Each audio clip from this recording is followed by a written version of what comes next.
We are a family. We are Liverpool. This means more.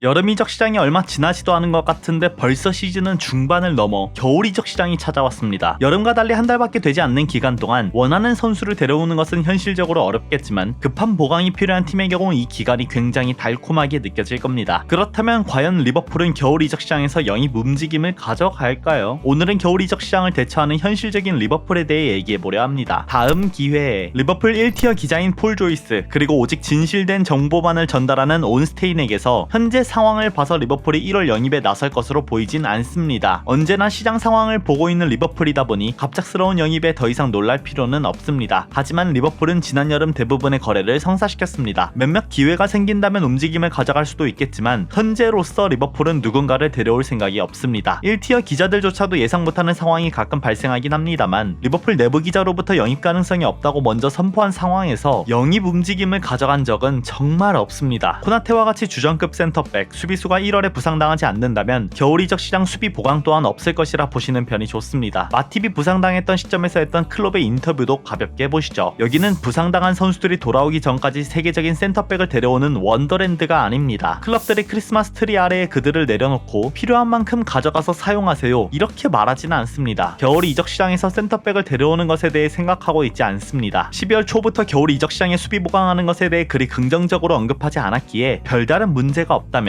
그냥 지나친다고 보시면 될 것 같습니다. 대안책은 우선 리버풀의 겨울 이적 시장이 개장되자마자 자체적으로 닫아버린 것은 아닙니다. 언제나 그랬듯이 내부에서 지켜보고 있는 리스트에 있는 선수가 적절한 가격에 판매가 된다면 언제든 움직일 준비가 되어 있습니다. 현재 보고 있는 센터백이 있는데 해당 선수가 다른 빅클럽으로 이적한다는 소식이 들린다? 그런데 이적료가 리버풀 내부에서 측정했던 가치와 크게 다르지 않다? 곧바로 영입에 나설 겁니다. 하지만 가능성이 높지 않으니까 영입을 기대하고 계신 팬분들은 게임에서 추가 영입을 해주시는 편이 정신 건강에 좋습니다. 그럼 현실적인 대안책은 어떻게 될까? 1월 리버풀 수비진 현황을 보면 우측 풀백에는 아놀드, 브래들리, 고메즈, 우측 센터백에는 코나테, 콴사, 고메즈, 좌측 센터백에는 반다이크, 콴사, 고메즈, 좌측 풀백에는 고메즈, 로버트슨. 로버트슨이 1월 말에 복귀하게 된다면 리버풀의 수비진은 이렇게 운영이 될 것입니다. 고메즈가 모든 포지션 백업에 들어가 있다는 것이 굉장히 부담스럽죠. 그래서 첫 번째 센터백 옵션 셀틱으로 임대 떠났던 넷필립스 곧바로 스쿼드에 포함시킬 목적으로 넷필립스를 복귀시키는 것은 아닙니다. 지난 12월에 나온 제임스 피어스의 언급을 보시면 넷필립스는 셀틱에서의 짧은 임대를 뒤로하고 리버풀에 복귀하여 후반기 재임대를 거칠 것으로 보인다. 지난 여름 셀틱으로 임대되어 추후 완전 이적까지도 염두했지만 고작 리그 6경기, 챔피언스 리그 2경기, 도합 8경기 404분 출전에 그치며 완전히 주전에서 밀렸습니다. 어차피 리버풀 입장에선 추후 필립스를 판매하여 이적료 수익을 얻어야 하기 때문에 후반기 재임대 과정을 거치려 했으나 만약 애매하다 싶으면 센터백 4옵션으로 남을 확률이 존재합니다. 코나테, 고메즈, 콴사, 필립스 선수와 어떻게 얘기가 나올지 모르겠지만 콴사의 빠른 성장세로 인해 4옵션으로 출전하는 빈도가 굉장히 낮을 것이라서 구단 입장에서나 선수 입장에서나 장기적으로만 바라본다면 필립스가 재임대 과정을 통해 팀을 떠나고 여름에 완전 이적을 해주는 편이 훨씬 좋습니다. 클롭이 콴사에 대한 믿음이 많이 강하다 싶으면 솔직히 필립스가 남을 것처럼 보이지는 않습니다. 두 번째 대안책 리스 윌리엄스. 넷필립스와 더불어 2021 시즌 리버풀을 구해낸 선수 중 하나입니다. 리버풀 팬 중에서 리스 윌리엄스, 넷필립스를 비난하는 사람은 없을 겁니다. 좋은 기억으로 남은 선수이지만 개인 기량 자체는 필립스보다도 훨씬 떨어지는 선수입니다. 이번 시즌 에버딘으로의 임대 기간 동안 단 한 경기만 풀타임 소화했고 그 외에는 모두 스쿼드 제외 혹은 벤치에서 시간을 보냈습니다. 솔직히 여러 대회에서 우승을 도전하는 현 리버풀 스쿼드에서 그리 중용될 만한 자원은 아니다 보니 역시나 콴사의 백업 정도로 생각하시는 편이 좋습니다. 코나테, 고메즈, 콴사, 리스 윌리엄스. 고메즈, 콴사 모두 부상당하는 최악의 그림을 상상하지 않는 한 리스 윌리엄스의 출전은 정말 희박한 그림입니다. 필립스를 임대 보내고 윌리엄스를 스쿼드에 둔 상황에서 굳이 윌리엄스가 출전할 필요가 없을 만큼 주전 선수들의 부상이 발생하지 않는 것이 가장 베스트겠죠. 현 시나리오라면 윌리엄스가 남고 필립스는 재임대 방향으로 떠날 확률이 높습니다. 세 번째 대안책 오웬백. 로버트슨이 복귀하지 않은 시점에서 치미카스의 장기 부상이 발표되자 곧바로 판단을 내린 것이 오웬백 임대 복귀입니다. 필립스 윌리엄스와는 다르게 던디 FC에서 주전 자리를 차지하며 리그 17경기 2골과 2개의 어시스트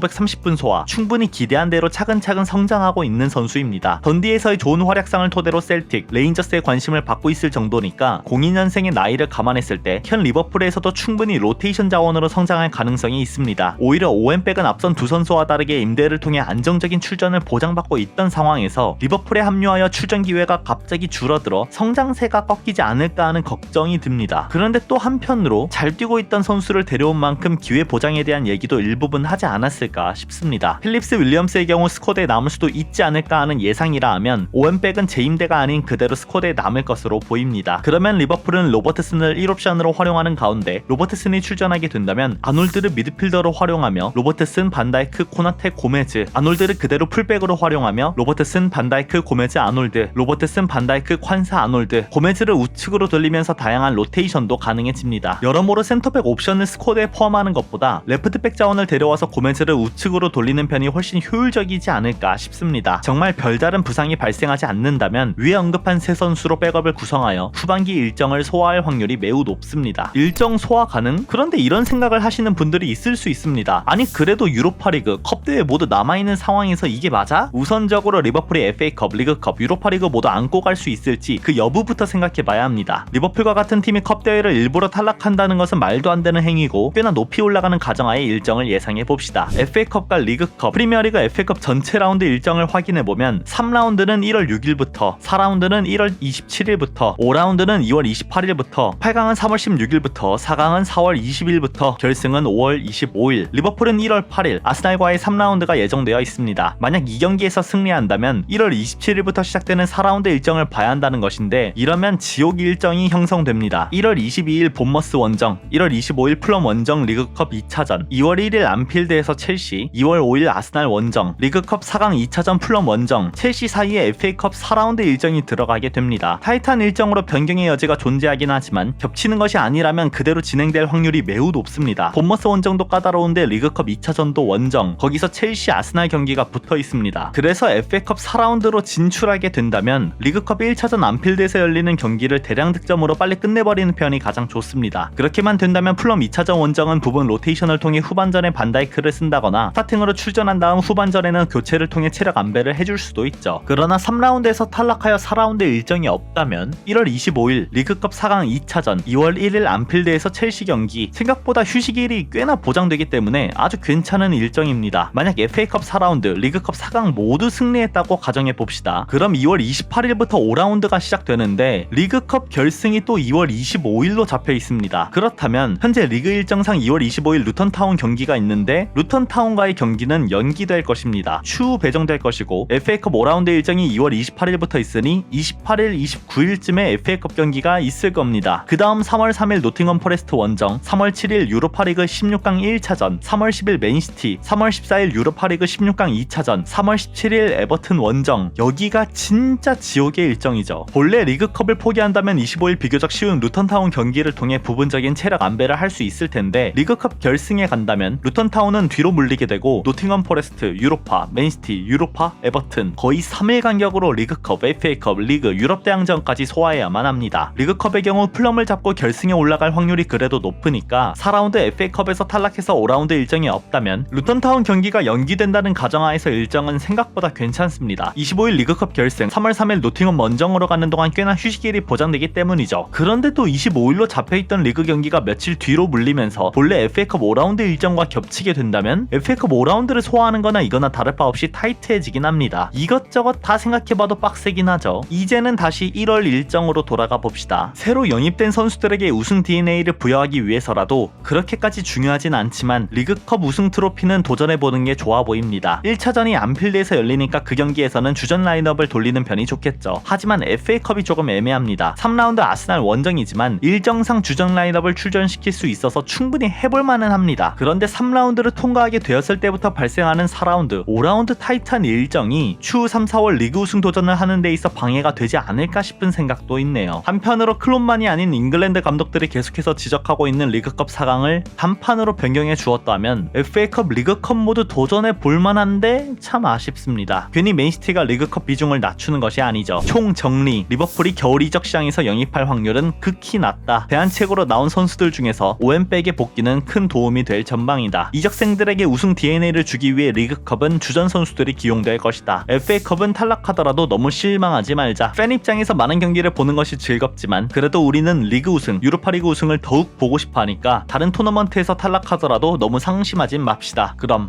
안녕.